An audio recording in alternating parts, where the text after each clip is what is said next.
U.S. President Donald Trump says he will now impose a 50% tariff on copper imports. He made the declaration at a cabinet meeting in Washington, but it's unclear exactly when the new tariff will take effect.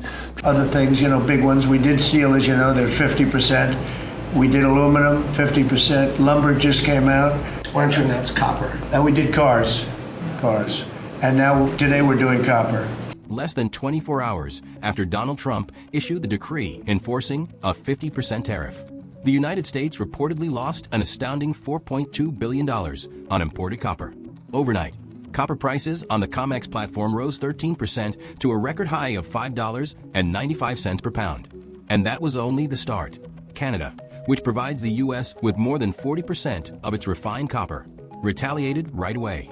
At the same time, mining behemoths like Teck Resources and Hudbay Minerals suspended supplies to the U.S. market, and all export contracts were blocked. Ottawa issued a resolute statement.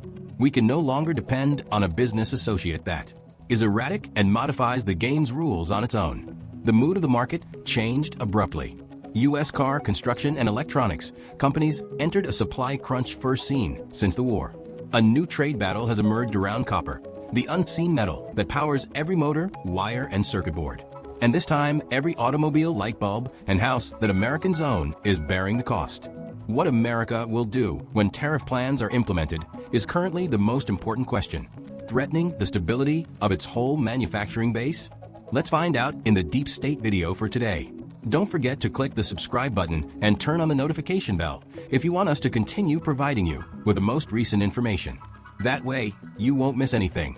The 50% tax on all imported copper was formally set to go into effect on August 1, 2025, shortly after Donald Trump invoked Section 232 of the Trade Expansion Act, designating copper as a strategic metal impacting national security.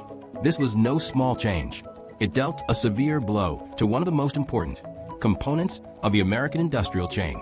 The outcomes were instantaneous.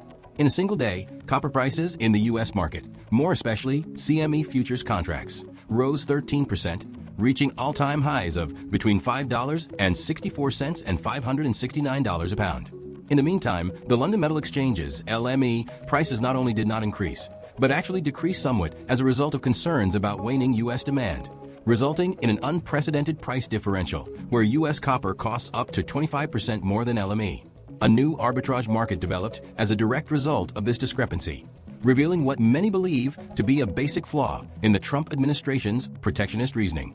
Only a few days after the tariff was established, Ottawa stated its intention to diversify commerce. Canada responded quickly and strongly.